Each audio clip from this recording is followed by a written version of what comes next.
अपन जो पार्ट करने वाले हैं इन इकोनॉमिक्स अभी, वो है आपका इंडियन इकोनॉमिक डेवलपमेंट। ठीक है, सबसे पहले ये समझ लो आप लोग कि इंडियन इकोनॉमिक डेवलपमेंट जो है वो 40 मार्क का आपका बनेगा वेटेज। ठीक है, 40 मार्क का आपका जो है इंडियन इकोनॉमिक डेवलपमेंट रहेगा। इस इंडियन इकोनॉमिक डेवलपमेंट में आपके पास पे 10 चैप्टर्स रहेगा। ठीक है, ऐसा कुछ नहीं है कि 10 चैप्टर है तो सबका बराबर वेटेज है, ऐसा नहीं है। ठीक है, तो यूनिट वाइज डिवाइडेड है, मतलब कि बेसिकली 3 यूनिट्स में डिवाइडेड है और ये 3 यूनिट्स में 10 चैप्टर है आपका। ठीक है, अब इसका एक एडवांटेज है 10 चैप्टर का कि ये 10 चैप्टर जो है इन कंपैरिजन टू मैक्रो ये चैप्टर्स काफी छोटे हैं। ठीक है, हाँ इस पे एक दो चैप्टर्स थोड़े बड़े भी है, नो डाउट। ठीक है, आई गेस 3 चैप्टर्स ऐसे हैं जो थोड़े बड़े हैं, otherwise the chapter size is not that big. ठीक है, इसमें एज सच आपको ट्रिकी क्वेश्चंस जो है वो लोग नहीं पूछते हैं। They can ask you very much, मतलब हम लोग ऑलमोस्ट सारा क्वेश्चंस जो है जो इंडियन इकोनॉमिक डेवलपमेंट में पॉसिबल है वो सारे क्वेश्चंस जो है वो कवर अप कर लेंगे, तो वो प्रॉब्लम आपको नहीं होगा। तो इट हैज अराउंड 10 चैप्टर्स, उसमें से वी कवर 9 चैप्टर्स। ठीक है, हम 9 चैप्टर्स करेंगे साथ। एक चैप्टर जो है चैप्टर नंबर 9 वो मैं जनरली नहीं कराता हूँ, उसका मैं नोट्स जरूर या बुक आपको जरूर दे दूंगा, क्योंकि it is all about sustainable development, global warming, air pollution, water pollution, ये सब टॉपिक्स हैं। ये सब टॉपिक्स आप लोग ने काफी साल से पढ़ते हुए आ रहे हो, तो ये बहुत ही ज्यादा जेनरिक पॉइंट है, तो इसीलिए ये चैप्टर हम थोड़ा अवॉइड करता है, ये चैप्टर को हम नहीं पढ़ाता है। बट फिर भी अगर दिक्कत ही हो रहा है कि इशू ही हो रहा है उस चैप्टर में, तो हम थोड़ा बहुत गाइड कर देगा। Rest 9 chapters are on me. ठीक है, अब आप लोग का जो मैक्रो है, मैंने आपको बोला था मैक्रो में ये सेम चीज अप्लाई करेगा, जो कि नेशनल इनकम भी जो कर रहे हैं आप लोग, नेशनल इनकम को फोकल पॉइंट में रख के रखो, बिकॉज मैक्रो इकोनॉमिक्स में national income will take your time, it will take your efforts also. जैसे कल वाला क्लास जो अभी होगा अपना, उसमें will practice more of sums of value added, क्योंकि जिसका इसका भी मैंने बात किया, तो आई फेल्ट कि वैल्यू एडेड के अभी तक वैसे भी हम लोग का सम्स प्लान्ड ही थे ट्यूसडे के लिए, but it felt more strong कि we need to practice more sums. तो tomorrow the entire class might be dedicated to just practicing for value added method of sums. ठीक है, ताकि आपका वैल्यू एडेड बिल्कुल सॉर्टेड हो जाए। रहा बात आईडी का, ठीक है, रहा बात आईडी का, आप लोग कोशिश करो, या फिर जैसे अगर आप डिस्पाइट जो भी बैच में हो, आप लोग कोशिश यही करो कि you try to complete the chapters along with me. ठीक है, चैप्टर्स आप मेरे साथ में खत्म करने की कोशिश करो, जो हो सके याद जो है वो यही कर लो, क्योंकि अलग से मैं आपको बोलूंगा ना कि आईडी आपको घर पे पढ़ना है, तो आप लोग से मैक्सिमम क्वेश्चंस ही होगा। ठीक है, तो it is N advisable thing कि आप जो है जितना हो सके, मतलब कि जितना नहीं हो सके, मतलब आपको मैं बोल रहा हूँ पूरा का पूरा जो है आप मुझसे ही करो। हर एक क्लास के बाद में मैं क्या करूंगा, जब तक आपके लाइव क्लासेस नहीं होते तब तक मैं बोल रहा हूँ, ठीक है, जब तक ऑनलाइन क्लासेस होते हैं तब तक मैं हर एक चैप्टर कंप्लीट होने के बाद में जो पिछले बैच का रिविजन रिकॉर्डिंग है, मतलब लाइव रिकॉर्डिंग जो है ना, वो मैं साथ में भेज दूंगा। तो 40-45 मिनट्स में आप उसको अगर फास्ट करके देखोगे तो एक रिविजन भी हो जाएगा आपके लिए। फिर जब अपन लाइव करेंगे क्लासेस, ठीक है, रिवीजन वाला काम अभी हम लोग नहीं कर रहे हैं ज्यादा। ठीक है, एक बार का चैप्टर खत्म करेंगे, रिकॉल करेंगे, उसके बाद में एक बार मैं रिवीजन भी भेज दूंगा आपको। एक बार हो गया, जब अपन लाइव करेंगे वापस से, तो what will do, will revise the chapters.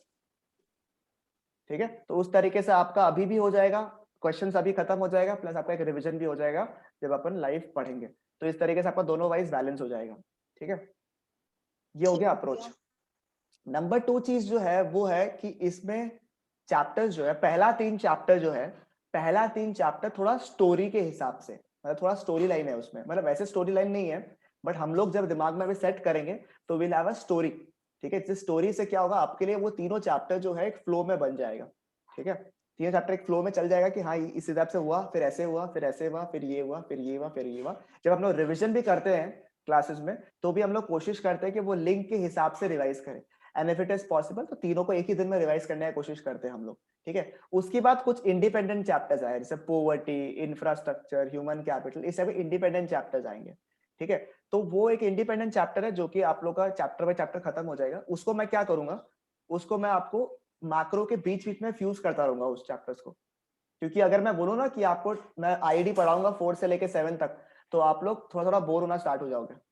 इसलिए मैं एक चैप्टर को पिक करूंगा और मैक्रो के साथ में उसको फ्यूज करता रहूंगा, ताकि आप लोग बोर नहीं हो, और वही सेम पैटर्न यूज करेंगे कि after a time will revise the portion. ठीक है, तो बट आप लोग से यही एक रिक्वेस्ट है कि आईडी वाला जो पोर्शन है उसको कोशिश करो कि आप लोग क्लास में खत्म करो, ठीक है, इसलिए मैंने पहले ही बोल दिया आपको preparation. Now what is the disadvantage for IID? क्यों लोग बाग डरते हैं? आप लोगों ने हल्का हल्का सुना होगा आईआईडी के लिए, जैसे बहुत जन डरते हैं आईआईडी को लेके। आईआईडी का सबसे बड़ा इशू, क्या बोला आर्यन? हिस्ट्री है। नहीं नहीं, वैसा कोई हिस्ट्री वाला चीज नहीं, याद भी आपको हो जाएगा। खाली एक ही इशू है कि मैक्रो में क्या होता है कि मैं बता पाता हूँ आपको थोड़ा बहुत एनालिसिस करके कि ये इंपॉर्टेंट है या ये पार्ट एग्जाम में पूछा हुआ है, या अपन पेपर्स को एनालाइज कर सकते हैं। आईआईडी में आज तक सिर्फ एक ही अटेम्प्ट हुआ है, मतलब पिछले से पिछले बार जो था वो फर्स्ट अटेम्प्ट था आईआईडी का क्लास 12th में।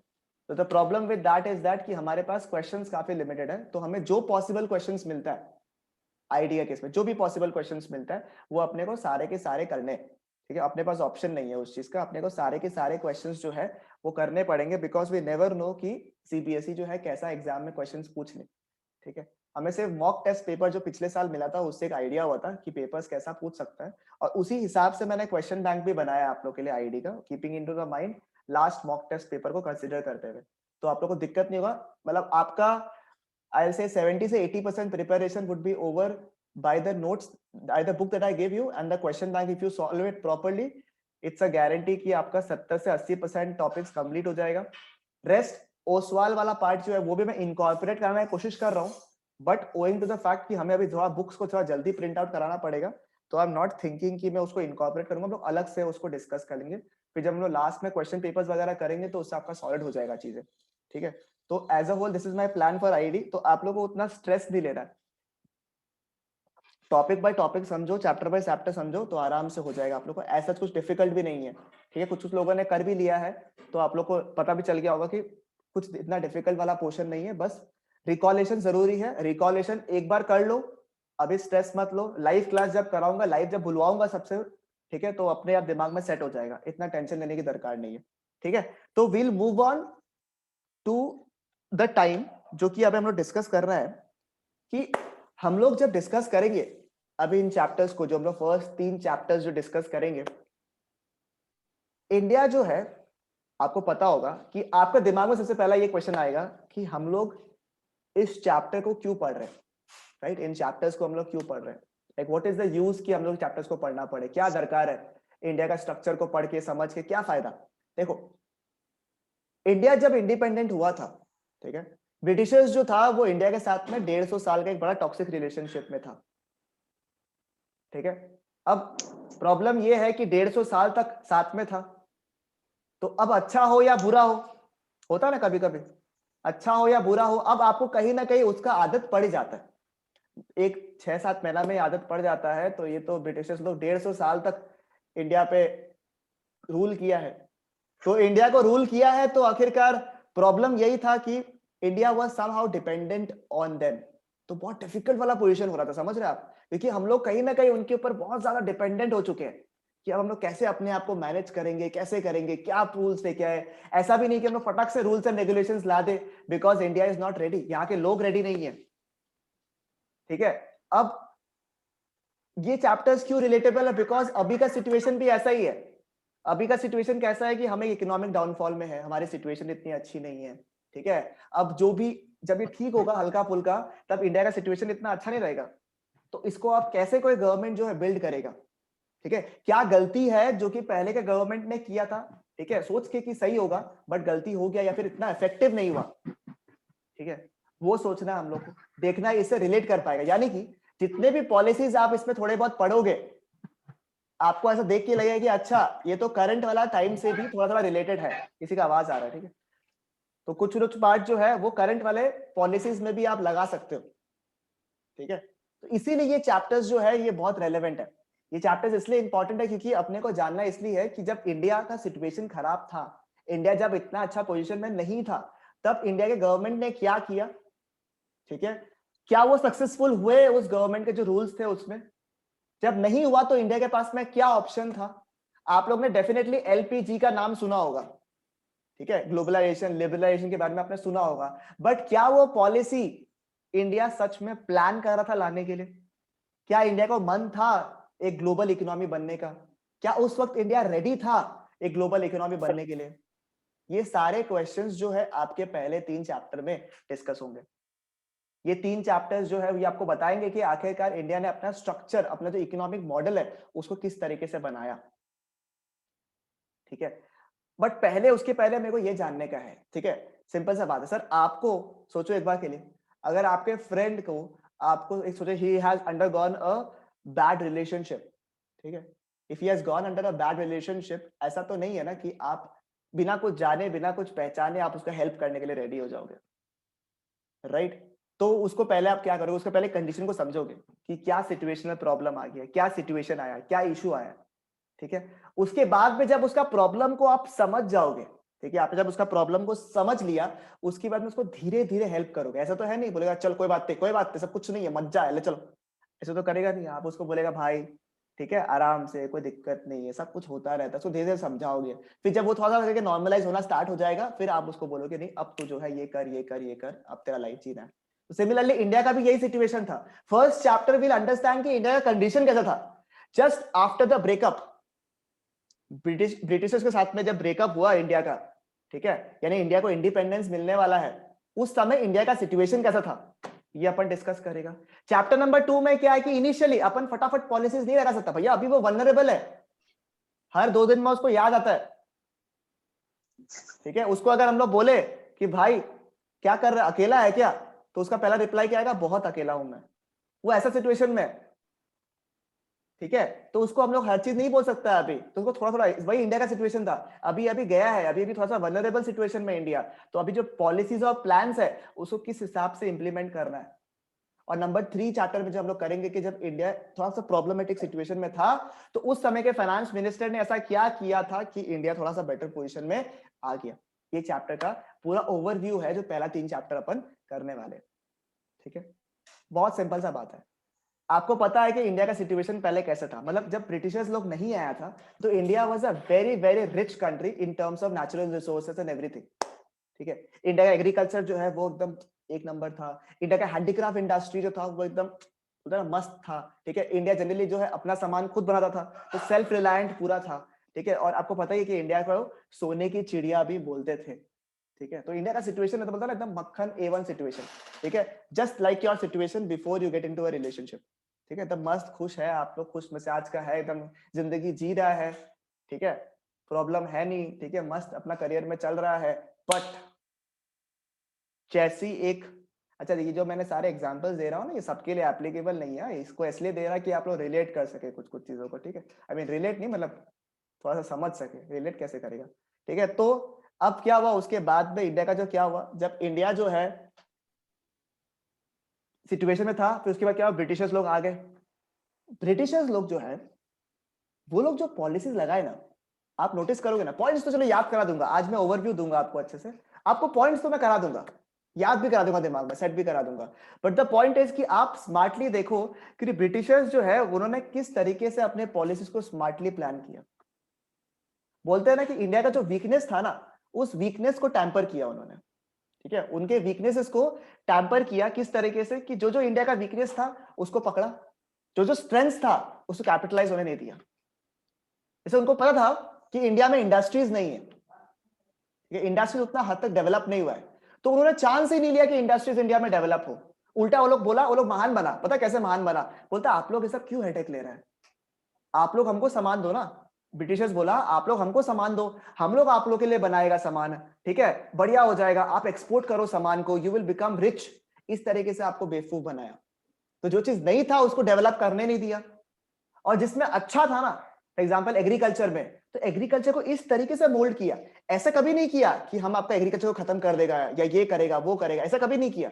बट बड़ा स्मार्टली उन्होंने क्या किया, अपने पॉलिसी को इस तरीके से प्लान किया कि धीरे धीरे आपका जो स्ट्रेंथ था ना इंडिया का, वही अल्टीमेटली कोलैप्स हो गया, ठीक है, कभी डेवलप ही नहीं होने दिया। इंडिया का हैंडीक्राफ्ट इंडस्ट्री बहुत फेमस था, बहुत फेमस था, और इंडिया वो लोगों को पता था कि अगर जब तक इंडिया का हैंडीक्राफ्ट इंडस्ट्री है तब तक कोई स्ट्रेस नहीं है वो लोग को ट्रेड के मामले में। बोलते सबसे पहले तो इसको खत्म करो, तो लोग अलग अलग पॉलिसीज लगा लगा के, डायरेक्टली खत्म नहीं किया, ऐसे नहीं बोला कि अब ना हैंडीक्राफ्ट इंडस्ट्री अब से नहीं चलेगा, ऐसे नहीं किया। इनडायरेक्ट तरीके से क्या किया, आपका हैंडीक्राफ्ट इंडस्ट्रीज को कवर अप कर दिया, खत्म कर दिया उसको, या फिर एकदम नेग्लिजिबल के बराबर कर दिया। तो ये स्ट्रैटेजीज जो ब्रिटिशर्स ने यूज किया, ठीक है, ये ऐसे स्ट्रैटेजीज है जिससे एक कंट्री जो है वो बहुत प्रॉब्लमेटिक सिचुएशन में गिर सकता है। ठीक है, सबसे पहले क्या किया पता है क्या, इंडिया का एग्रीकल्चर सिचुएशन क्या था पता है ऐसे कि इंडिया का एग्रीकल्चर में बहुत जन थे इन्वॉल्व। ठीक है, बहुत इन्वॉल्वमेंट थे एग्रीकल्चर में। ठीक है, मतलब बहुत लोग था और ब्रिटिशर्स को पता था ये बात कि जब इंडिया का एग्रीकल्चर के बारे में बात आएगा ना, जब हम लोग एग्रीकल्चर के बारे में बोले ना, खेत के बारे में बोलेगा हम लोग, धरती के बारे में बोलेगा, तो कोई हालत से कोई भी फार्मर जो है ना वो अपना खेत वेत छोड़ने वाला नहीं है। ये इनको पता था कि कुछ भी सिचुएशन में रख दो, ये लोग अपना धरती वर्ती को छोड़ने वाला नहीं है, बड़ा प्यार मोहब्बत है। ये लोग बड़ा स्मार्टली उसको टेम्प्ट किया। क्या किया पता है क्या, बोलता आप अपना जमीन को अपने पास रखो, कोई स्ट्रेस नहीं है, आप अपना जमीन को अपने पास रखो, कोई स्ट्रेस नहीं है। एक जमींदारी सिस्टम इंट्रोड्यूस कर दिया, आप लोग सुना भी होगा जमींदारी सिस्टम। उसमें क्या किया उन्होंने, उन्होंने बोला कि आप अपना जमीन तो अपने पास रखो, ठीक है, हमारे कुछ लोग रहेंगे जो आपसे जो अभी आप प्रोडक्शन करोगे उससे हम लोग लगान लेंगे। आप लोग लगान मूवी देखा होगा, टैक्स, लगान का मतलब क्या हो गया, टैक्स कलेक्शन कर रहा है। वो तो आप प्रोड्यूस करो ना, कोई दिक्कत नहीं, आपका जमीन है, क्या स्ट्रेस है, आप लो। बट हम लोग जो आप प्रोड्यूस कर रहे हो, सिंस हम लोग अभी गवर्नमेंट चला रहा है, तो हम लोग को जो है आपसे टैक्स लेना पड़ेगा। अब बेचारा इंडियंस, उनको पता था कि वो लोग कुछ नहीं करेंगे, ठीक है, वो लोग कुछ नहीं करेंगे, वो लोग बोला ठीक है करेंगे, बट इतना हाई रेट ऑफ लगान था कि बेचारा अगर प्रोडक्शन हो नहीं हो, कोई हेल्प तो मिल नहीं रहा था। आज अगर गवर्नमेंट अपने से टैक्स लेता है, आज अगर अपने से गवर्नमेंट टैक्स लेता है, ऐसा बात नहीं आप लोग टैक्स पे नहीं करता, ठीक है, सबके सब जितने भी जन यहाँ पे है सबके सब आप लोग टैक्स पे करते हो सकता है आप लोग इनकम टैक्स पे ना करो, ये मैं मान सकता हूं, बट आप लोग जीएसटी तो पे करता है, तो गवर्नमेंट को तो टैक्स दे रहा है ना, आप हर कोई दे रहा है टैक्स। एक जिसका 1 रुपया भी इनकम नहीं है वो भी टैक्स दे रहा है, जिसके पास बहुत इनकम है वो भी टैक्स दे रहा है, टैक्स तो हर कोई दे रहा है। तो जब आप टैक्स देते हो आप क्या सोचते हो, गवर्नमेंट हमारे लिए कुछ भला करे, हमारा कुछ डेवलपमेंट करे, इसलिए आप टैक्स देते हो। बट उस सिस्टम में ये नहीं था, उसमें क्या था पता है क्या, आप सिंस काम कर रहे हो आपको टैक्स देना पड़ेगा, हम लोग आके प्रोटेक्शन के लिए हमें टैक्स दो, ठीक है। अब उनका खेती हो रहा है नहीं हो रहा है, कोई नया इरिगेशनल फैसिलिटीज नहीं, कुछ नहीं, रेन के ऊपर डिपेंडेंट है, वो नहीं है मेघा, वो बरसों रे मेघा मेघा जो गाना था उसके ऊपर डिपेंडेंट है वो लोग पूरा पूरी, ये बारिश आएगा तब हम लोग डांस करते करते खुश होगा, अदरवाइज तो प्रॉब्लम। जिस साल प्रोडक्शन नहीं हुआ उस दिन क्या बोले, उनके ऊपर पेनल्टी लग जाएगा, ठीक है। तो ये सब सिचुएशन था जमींदारी सिस्टम का सबसे बड़ा डिसएडवांटेज, ठीक है। और इस चीज का कैपिटलाइजेशन किया वो लोग ने। अब इनको पता है कि जिस साल खेती खराब है उस साल तो लोगों को देने का पोजीशन नहीं है, ठीक है, इनके पास पैसे वैसे नहीं बच रहे हैं, ठीक है। अब जब आपका सिचुएशन खराब हो गया बिल्कुल, ठीक है, मैंने आपको ऐसा पोजीशन में छोड़ दिया कि आप अब ना जा सकते हो कुछ ना कुछ कर सकते हो, तो उस समय आप बोलोगे ना भैया जो रास्ता मिल जाएगा वही चूज कर लेगा अपन, समझ रहे हो, चारों तरफ से अटैक कर दिया आपको। अब उनको पता है कि आप जमींदार जो फार्मर्स है वो अपना जमीन तो छोड़ेंगे नहीं, ठीक है, फार्मर्स अपना जमीन नहीं छोड़ेंगे, वो लोग अपना प्रोडक्ट, अब फार्मर्स को जमीन के अलावा कुछ आता भी नहीं है करना, ठीक है। कुछ लोग ये लगान के चक्कर में अपना जमीन को भी गिरवी डाल दिया, तो उनके पास जमीन भी नहीं रहा, लाइबिलिटी और माथा में, क्या करे तो करे क्या। तो उन्होंने स्मार्ट मूव क्या किया पता है क्या, वो नहीं चाहते थे कि इंडिया जो है कभी भी इंडस्ट्रीज डेवलप करे, वो चाहते थे कि इंडिया जो है हमेशा से रॉ मटेरियल सप्लाई करे, ठीक है। तो बोला कि सुनो एक काम करो, आप क्या करो, आप ना ये सब जो फूड ग्रेन्स उगाते हो ना, व्हीट राइस ये सब जो है ये सब मत उगाओ, ये सब में क्या हो रहा है आपका फायदा भी नहीं हो रहा है नुकसान ही हो रहा है। आप एक काम करो, आप जो है कमर्शियल क्रॉप्स उगाओ। आप क्या उगाओ, कमर्शियल क्रॉप्स। कमर्शियल क्रॉप्स बोले तो जो इंडस्ट्रीज में काम आता है, जैसे कॉटन इंडिगो ये सब नहीं है आपका, ये सब उगाओ, पता है इसमें ना आपको मैं बहुत फायदा दूंगा, इस पर टैक्स भी आपको कम लगेगा, आप इसको उगाओ। तो बेचारा फार्मर्स वाला लोग जो है वो लोग सोचा कि ठीक है हम लोग को कुछ तो फायदा मिल रहा है, हम लोग के लिए अच्छा कर रहा है ब्रिटिशर्स लोग, ठीक है, हम लोग जो है कमर्शियल क्रॉप्स उगाता है, ठीक है। बट नो डाउट कि कमर्शियल क्रॉप से फार्मर्स का इनकम तो बढ़ा, जो वो लोग 20 रुपया कमाता था अब वो लोग 40 रुपया कमाने लग गया। बात तो सही है, खुश आप भी कि हाँ बढ़िया अब तो इनकम बढ़ रहा है, ठीक है। बट मेरे को बात बताओ, पहले आप लोग खाना घर पे बनाता था, पहले आप लोग खाना घर पे बनाता था, तो एक कॉस्ट लगेगा आपको खाना बनाने का, सब्जी वब्जी लाएगा सब कुछ लाएगा, कॉस्ट लगेगा। अब आप लोग रोज अगर बाहर से खाना लेके आओगे तो कौन सा सस्ता पड़ता है, घर वाला या बाहर से रोज मंगवाने का, घर वाला। तो यही हो रहा था पता है क्या, पहले तो लोग जो फूड ग्रेन्स उगा रहा था ये लोग पहले टैक्स भी पे कर रहा था, खुद का भी यूज कर रहा था, कुछ थोड़ा बहुत प्रॉफिट भी कमा रहा था हल्का हल्का, भले ही बहुत कम। अब क्या हुआ, प्रॉफिट तो बढ़ा है लोग का कमर्शियल क्रॉप की वजह से, बट अब फूड ग्रेन्स को भी मार्केट से खरीदना पड़ रहा है, समझ रहे क्या, जो चीज पहले 20 रुपए का मिल रहा था अब वो कॉस्ट भी तो 40 रुपए कर रहा है, तो आपको कहाँ फायदा हुआ? आप सिमिलर सिचुएशन में है, फायदा किसका हो रहा था? फायदा किसका हुआ? सिर्फ और सिर्फ ब्रिटिशर्स का फायदा हुआ, सबसे ज्यादा वो लोग का फायदा हुआ। भैया हर चीज में बोले ना, बोलो दिस इज बिजनेस, तो वो लोग ब्रिटिशर्स लोग ही किया है, ठीक है, वो लोग यही किया है। बोलते तुम्हारा ना फायदा होगा ना कुछ होगा, सब फायदा मेरा ही होगा, बट तुमको पोर्ट्रे ऐसे करेगा कि भैया हम तुम्हारे डेवलपमेंट के लिए यहाँ पे हैं। दे वर वेरी मैनिपुलेटिव, देखो ना पूरा देश को कंट्रोल कर लिया। बेवकूफ तो थे नहीं वो लोग, बड़ा स्मार्टली सबको डिसेंट्रलाइज किया। और देखो एक बात बताओ मेरे को, आज जैसे कि अगर पूरा पॉपुलेशन जो है ना एक हिसाब से डिवाइडेड है कि कुछ लोग सर्विस में है, कुछ लोग एग्रीकल्चर में है, कुछ लोग रिटेल में है, इस हिसाब से डिवाइडेड है, राइट? आज अगर सबके सब लोग अगर कमर्शियल क्रॉप्स उगाने लग गए, फूड क्रॉप्स कोई उगा ही नहीं रहा है, तो देश में क्या आएगा? देश में आ जाएगा फेमाइन्स। तो इंडिया में खूब सारा लग गया फेमाइन्स, पहले खाने का कुछ नहीं है,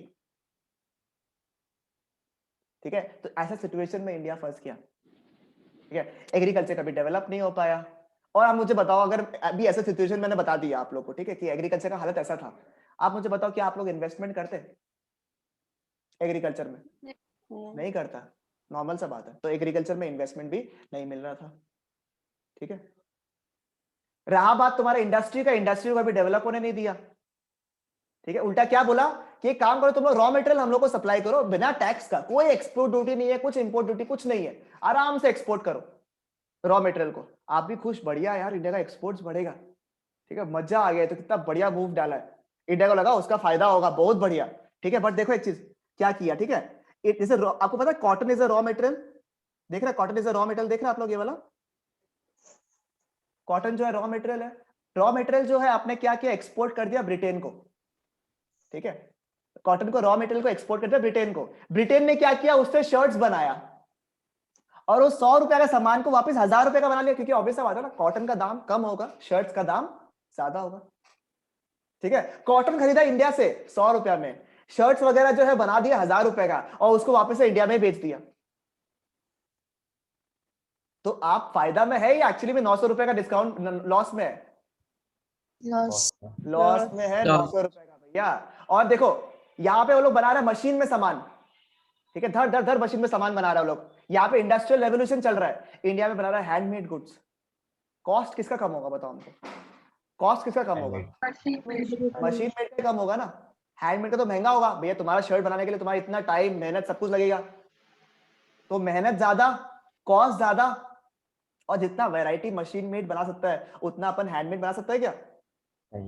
तो मुझे बताओ, इस तरीके से जो ट्रेडिशनल इंडस्ट्री था ना, हैंडीक्राफ्ट इंडस्ट्री, वो भी खत्म हो गया, ठीक है।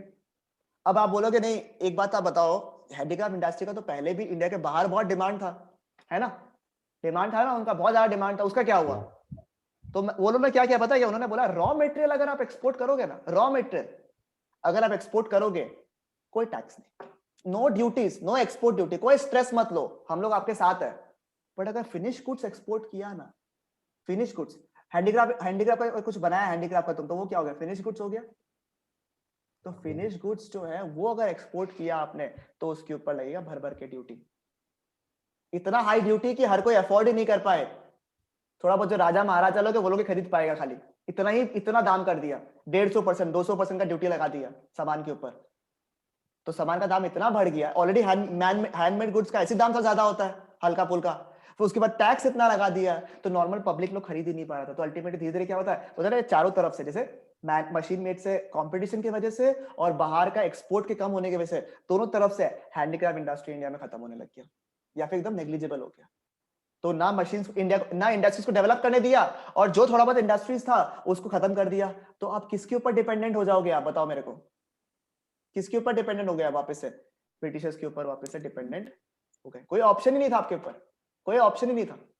ये स्ट्रैटेजिक मूव देखो, आपको देखने में खराब लगेगा, बट देखो how smart they were, to be very honest. हाँ गलत तो उन्होंने बहुत किया, हालत भी उन्होंने खराब कर दिया, but they were very very smart, and that's the point, ठीक है, दे वर वेरी वेरी स्मार्ट। अब देखो, अब प्रॉब्लम एक और देखो, मैं आपको दिखाता हूँ, ठीक है। ट्रेड में भी ऐसा कुछ नहीं किया उन्होंने, ठीक है, ट्रेड में भी कुछ नहीं किया उन्होंने, कंट्रोल किया ट्रेड को पूरा अच्छे से, ये सब चीज है। उसके बाद देखो एक चीज देखो, डेमोग्राफिक कंडीशन, डेमोग्राफिक कंडीशन दिख रहा है आप लोगों को यहाँ पे, इंडिया का डेमोग्राफिक कंडीशन, मतलब इंडिया का लिटरेसी रेट ये सब कैसा था देखो, ठीक है। चैप्टर तो बताएंगे, डिस्कस करेंगे आराम से, बट एक बता रहा हूँ आपको, समझ पा रहा है यहाँ तक, रिलेट कर पा रहा है हर चीज को क्या हो रहा है? बहुत सारे पॉइंट्स भी मैंने कवर कर दिए, जब अभी मैं पढ़ाऊंगा ना तब बहुत सारे पॉइंट्स वापस से रिकॉल हो जाएंगे, तो स्ट्रेस मत लो, बिल्कुल स्टोरी की तरह सुनो आराम से, ठीक है। देखो high birth rate high death rate, India में इंफ्रा फैसिलिटीज तो था नहीं, हेल्थ फैसिलिटीज तो था नहीं, ठीक है। हाई बर्थ रेट तो आपको पता ही है बिकॉज ऑफ ठरक, डेथ रेट बिकॉज इंडिया में हॉस्पिटल्स नहीं था, ठीक है। नो बिजली, बिजली नहीं होने की वजह से आपको पता है बहुत सारा इश्यूज बिजली नहीं होने की वजह से ही होता है, ठीक है। तो हाई बर्थ रेट और high death rate. Literacy rate आपको पता है, अगर इंडिया में जैसे आपने सुना होगा ना 85% लिटरेसी है, 84% लिटरेसी है, लिटरेट किसको बोलता है, एनी आइडिया? जो अपना नाम लिख सकते और पढ़ सकते।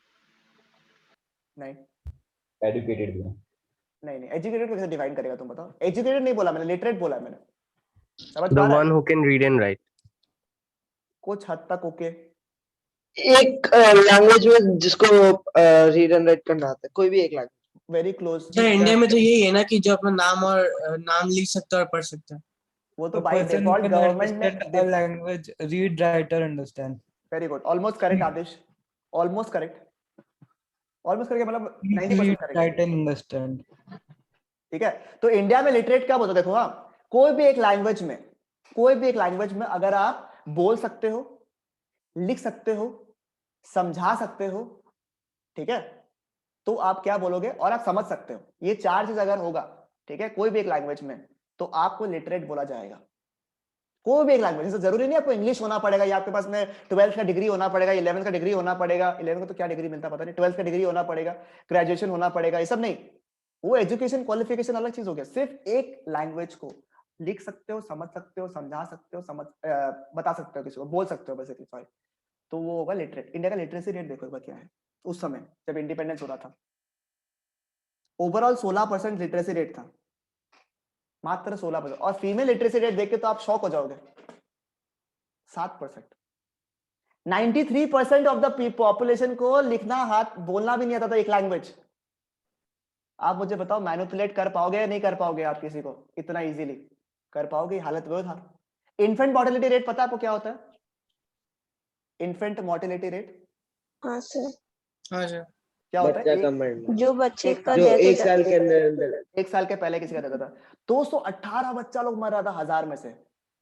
नंबर समझ रहा है, रेशियो समझ रहा है कितना ज्यादा है? 1000 बच्चा में से 218 लोग मर रहा था एक साल के अंदर अंदर। आप सोच पा रहे हैं इंडिया का हालत कैसा था उस समय? मतलब कितना शॉकिंग नंबर्स है ये सब, ठीक है। फिर पुअर हेल्थ फैसिलिटीज था, लाइफ एक्सपेक्टेंसी रेट सारा 44 इयर्स का था, आज 68 इयर्स एवरेज लाइफ स्पैन है, उस समय 44 इयर्स का लाइफ स्पैन था, सोचो खाली 44 इयर्स, ठीक है। और देश पे बहुत ज्यादा पॉवर्टी था, पॉवर्टी तो था ही, अरे देश का कमाई नहीं था, देश का मेन कमाई था एग्रीकल्चर, वो खत्म हो गया। देश में इंडस्ट्रीज डेवलप नहीं हुआ, वो खत्म हो गया। सर्विस सेक्टर इंडिया में उतना डेवलप हुआ नहीं था, सर्विस तो मेनली डेवलप हुआ after the LPG policies, right. फिर सर्विस सेक्टर बहुत बढ़ा, ठीक है, बूम हुआ। तो अल्टीमेटली मुझे बताओ सर्विस सेक्टर डेवलप ही नहीं हुआ, तो इंडिया का हालत जो था वो खराब ही था, ठीक है। और रहा बात इंफ्रा का, कि बोलता है बहुत जन ब्रिटिशर्स लोग कि ना आप कुछ भी बोल लो, ठीक है, एग्रीकल्चर में डेवलपमेंट नहीं किया, ठीक है, रोड्स ये सब नहीं बने, सॉरी तुम्हारा क्या बोलते हैं उसको, इंडस्ट्रीज डेवलप नहीं किया, रोड्स वगैरह तो बनाए ही है, आज जो बनाया ब्रिटिशर्स ने बनाया, रेलवेज वगैरह तो बनाया है, इसमें आप डिफेंड कर सकते हो। ऐसा कौन है डिफेंड करने वाला ये नहीं पता हमको, ठीक है, बट थोड़ा बहुत जो 1% पॉपुलेशन है वो अगर बोल दे कि रोड्स वगैरह ये सब तो बनाए ही है। देखो रोड्स जो बनाया है, पहला बात तो वो लोग अपना यूज के लिए बनाया है सिर्फ रोड्स, कि वो लोग आर्मी वगैरह को ट्रांसफर कर सके, सामान वामान लेके सके, तो उतना ही रोड्स बनाया भैया वो लोग। और रहा बात रेलवेज का, तो हाँ रेलवेज बहुत बढ़िया इन्वेंशन था, अपन इंडिया जो है अभी रेलवेज को यूज करता है, ठीक है, बहुत बढ़िया रेलवेज का काम किया, ठीक है, ज्योग्राफिकल लोकेशंस को तोड़ा, बहुत अच्छे से बनाया, बढ़िया किया, ठीक है, इतना सारा रेलवे भी डेवलपमेंट उन्हीं किया। का फायदा है। हाँ एग्जैक्टली, हाँ रेलवे भी उन्हीं का फायदा के लिए, बट बाय बाकी दिए कोने कोने से ड्रॉ मटेरियल। हाँ अरियन तुझे सही बोला, रेलवेज डेवलप तो किया बट इंडियंस को तो यूज ही करने नहीं मिलता था। एक बहुत नीश कैटेगरी ऑफ लोग जो इंडियंस का था, वो लोग को ही सिर्फ यूज करने मिल रहा था, तो होके भी क्या फायदा हुआ, बाकी इतना कुछ डेवलप हुआ नहीं, ठीक है। तो इंफ्रा ऐसा जितना डेवलप इंडिया में नहीं हुआ, ठीक है, बस यही है। उसके बाद थोड़ा सा देखो, इतना जब आप किसी का खराब बोल देते हो, जैसे आपको किसी के लिए बोला कि एक दिन बताओ ध्रुव, बताओ उसके बारे में कुछ बताओ, अब ध्रुव भर भर के बोला, देखिए नेचर इतना कोई खास नहीं लगा हमको, ठीक है, मतलब कॉमेडी भी कोई ठीक नहीं करता है, ठीक है ना, दिखने में भी एवरेज सा ही है एकदम, ठीक है, उसके बाद में ड्रेसिंग सेंस भी ठीक ही है, पढ़ा लिखा भी मतलब क्या ही बोले अब, ठीक है, उपाय नहीं है, तो ठीक है, सब कुछ एकदम पूरा नेगेटिव नेगेटिव सब कुछ बोल दिया बढ़िया से सबका एकदम। उसको लास्ट में ध्रुव अगर बोले कि ठीक है, मतलब थोड़ा बहुत ऐसे खाने पीने का थोड़ा थोड़ा जो चीज कॉमन है, और कभी कभी एक तो चुटकुला मार लेता है। तो मुझे बताओ एक बार के लिए कि जो पूरा बुराई किया उसके बाद में कवर अप होगा क्या? नहीं होगा ना। यही चीज इस चैप्टर में किया है, पता है। पहले तो पूरा बताया कि इंडिया का सिचुएशन कैसे खराब कर दिया पूरा, ठीक है यार, जो एग्रीकल्चर खराब कर दिया, इंडस्ट्रीज को खराब कर दिया, इंफ्रास्ट्रक्चर डेवलप नहीं किया, डेमोग्राफिक सिचुएशन खराब। लास्ट में बोलता है कुछ कुछ पॉजिटिव कंट्रीब्यूशंस भी किया है वो लोग, देखा जाए तो। इंडिया में जो एडमिनिस्ट्रेशन सिस्टम है वो तो ब्रिटिशर्स का ही है, जो लेजिस्लेटिव सिस्टम है, लोकसभा राज्यसभा सब कुछ जो है वो तो ब्रिटिशर्स का ही देन है, देखा जाए तो। बहुत अच्छा काम किया वो लोग। ट्रांसपोर्ट सिस्टम कुछ ना कुछ जब था वो लोग तब यूज करने नहीं दिया, बाद में तो यूज करने सका ना हम लोग, तो अच्छा ही था। तो इस तरीके का चीज है। तो थोड़ा बहुत पॉजिटिव कंट्रीब्यूशंस है जो कि आपके लिए है। चैप्टर में इतना ही है। यह पता है रेलवे अभी भी है ना इंडिया से वो टैक्स लेता है रेलवे पे। ये हमको पता नहीं था, ये हमको पता नहीं 1.2 करोड़ समथिंग का टैक्स लेता है हर साल। था। अच्छा, ये हमको पता नहीं था।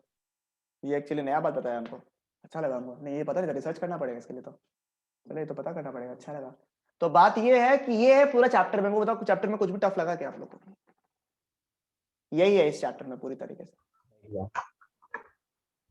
चैप्टर नंबर 1 में when I do the in depth drill ना, तो अभी आप लोगों को समझ में आएगा। देखो, मैं आप लोगों को चैप्टर नहीं करा रहा हूँ, सिर्फ आप लोगों को दिखा रहा हूँ कि आप लोगों ने जो जो चीज पढ़ा वो क्या क्या चीज पढ़ा। देखो, पहला बात, ठीक है, फर्स्ट टॉपिक जो था, देखो कि इंडिया का सिचुएशन कैसा था बिफोर द ब्रिटिशर्स। देखो, प्रॉस्पेरस इकोनॉमी था, एग्रीरियन इकोनॉमी, एग्रीरियन मतलब एग्रीकल्चर बेस्ड इकोनॉमी, ठीक है। हैंडीक्राफ्ट्स के लिए काफी फेमस था, सेल्फ रिलायंट था, ठीक है। बढ़िया बढ़िया बढ़िया नाम बोल रहा है, ठीक है। उसके बाद जब ब्रिटिशर्स लोग आया तब क्या सिचुएशन हुआ एग्रीकल्चर का? देखो, सबसे पहले लैंड सेटलमेंट सिस्टम, जमींदारी सिस्टम पढ़ाया था ना आप लोगों को, बताया था मैंने, जमींदारी सिस्टम, ठीक है। जमींदारी सिस्टम वाला पॉइंट है। कमर्शियलाइजेशन ऑफ एग्रीकल्चर कौन सा था पता है क्या? फूड क्रॉप से कैश क्रॉप्स जो उगाया था ना, अभी फूड क्रॉप्स पहले उगाया था, फिर कैश क्रॉप्स उगाने के लिए लोग बोला, ठीक है, जैसे कॉटन, इंडिको, ये सब जो तुम्हारा था। हाँ मोहित, कैश क्रॉप्स मतलब वही ना, मतलब जो कि रॉ मटेरियल की तरह Commercial काम आएगा, कमर्शियल क्रॉप्स जो कि रॉ मटेरियल की तरह काम आएगा इंडस्ट्रीज में, तो वो लोग इंट्रोड्यूस किया।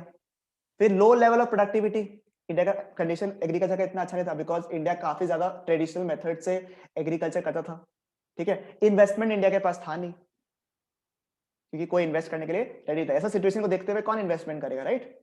वो वाला बात था, ठीक है। उसके बाद इंडस्ट्री में देखो क्या है, इंडस्ट्री में क्या है देखो, ऐसे तो शॉर्टकट्स भी आपको दिया हुआ, बट वो सब नेक्स्ट क्लास में डिस्कस करेंगे जब याद करना होगा बैठ के ऐसे से, ठीक है। पहला बात था देखो, decline in handicraft industry, handicraft industry को डिक्लाइन कर दिया पूरा, ठीक है। डिस्क्रिमिनेटरी ट्रेड पॉलिसी, देखो इंपोर्ट्स में और एक्सपोर्ट ऑफ रॉ मटेरियल में कोई भी टैक्स नहीं लगाया उन्होंने, राइट, कोई टैक्स नहीं लगाया। बट जब फाइनल गुड्स को एक्सपोर्ट करते हो तब टैक्स लगाया उन्होंने भर भर के। तो ये तो डिस्क्रिमिनेशन है ना, ये तो फेयर रखो सब जगह, तो उन्होंने डिस्क्रिमिनेशन करके चीजों को खराब किया।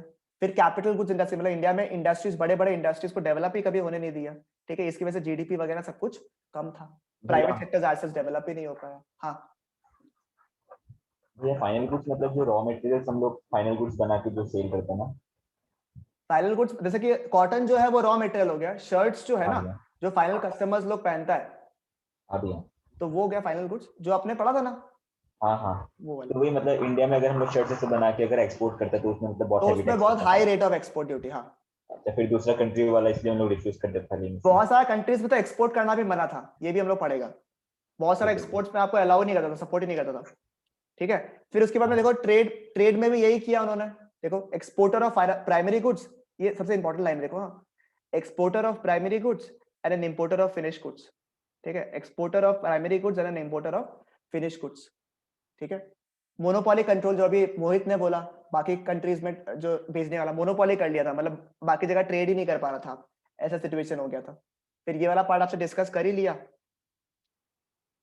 फिर इन ऑक्यूपेशनल स्ट्रक्चर, चलो ठीक है, जब तक क्लास करेंगे तब पढ़ लेगा आप लोग। इंफ्रास्ट्रक्चर में देखो, रोड्स वगैरह जो है इतना अच्छा डेवलप हुआ नहीं, रेलवेज डेवलप हुआ बट इंडिया का काम में उतना आ नहीं रहा था। एयर वाटर ट्रांसपोर्ट इतना कोई खास डेवलप नहीं हुआ। और कम्युनिकेशन के लिए दो तरीका था, एक था आपका पोस्टल सर्विस, पोस्टल सुना ना, पोस्टल सर्विस चिट्ठी, वो रिलायबल था नहीं, आपने भेजा वो मिलेगा नहीं मिलेगा कोई गारंटी नहीं था। और टेलीग्राफ बहुत अच्छा था, बट टेलीग्राफ बहुत कॉस्टली था, तो बहुत जरूरी चीज के लिए ही सिर्फ टेलीग्राफ यूज होता था बस आपका, ठीक है।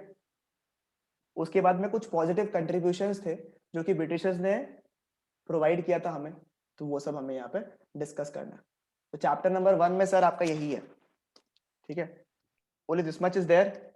Yes of course I will send you the questions and all, ठीक है। आप लोग इतना ही है चैप्टर? बस इतना ही है सर। 1 2 क्या 3 मतलब आज का? 1 2 3 का अगर हम लोग बात करें तो 1 स्मॉल है, 2 भी कुछ हद तक मीडियम साइज चैप्टर है, थोड़ा सा 1 से बड़ा होगा, एक दो टॉपिक, एक दो पेज एक्स्ट्रा होगा, मतलब पकड़ लो इसमें से 6 पेज है तो उसमें 8 पेज होगा, ऐसा होगा।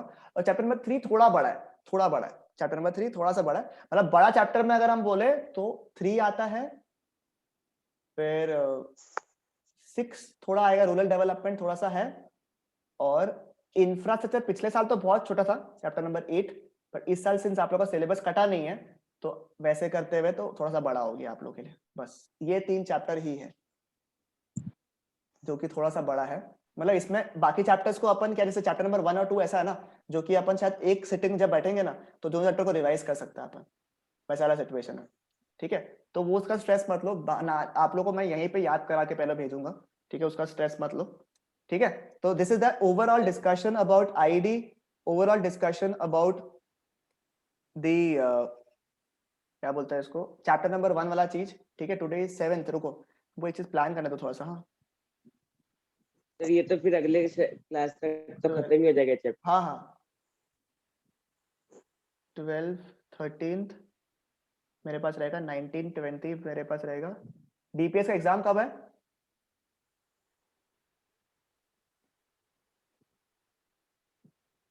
मेरा फर्स्ट एग्जाम 17 का, इको 24th है।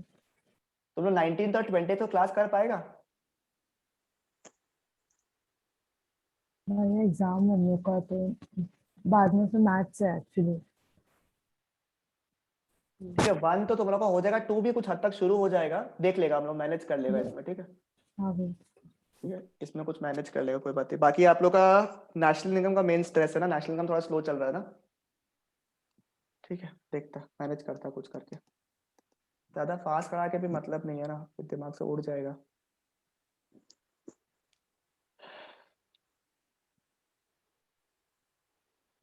भैया हमको मेजरमेंट फिर भी टफ लग रहा है। कल साहब सम्स करेगा तो थोड़ा क्लियर हो जाएगा। सिर्फ वैल्यू एडेड मेथड जो है ना, वैम का जो मेथड है, सिर्फ उतना एक बार देख के रखना। कल सम्स प्रैक्टिस ठीक। करेंगे हम लोग बैठ के, ताकि आप लोग का वैम क्लियर हो ओ, जाए पूरा, ठीक है। खाली जो value of output manage intermediate consumption वाला जो पार्ट है ना, वो वाला वही पार्ट तो वो चार्ट ना। हाँ वो चार्ट को दिमाग में खाली एक हाँ बार हाथ से या तो लिख लेना, तो उतना दिमाग में रखो। ठीक। फिर कल सम्स प्रैक्टिस करेगा, कल कॉन्फिडेंस आ जाएगा। फिर 2 क्लास चाहिए होगा फॉर इनकम मेथड, और 2 से ठीक 3 है। क्लास चाहिए होगा फॉर एक्सपेंडिचर मेथड। थोड़ा टाइम लगेगा, देखो I can not rush on to measurement, sorry, ठीक है। I hope you all understand, it is an important chapter, ठीक है।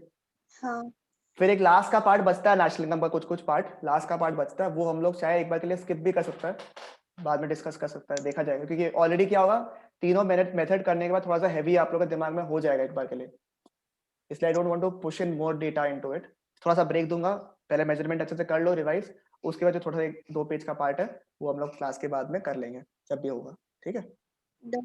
तो फिर बैच 1 में कैसे करना है, क्या करना है चैप्टर हमको बताना, ठीक है। लेट मी नो, फिर उसको पॉज कर देता।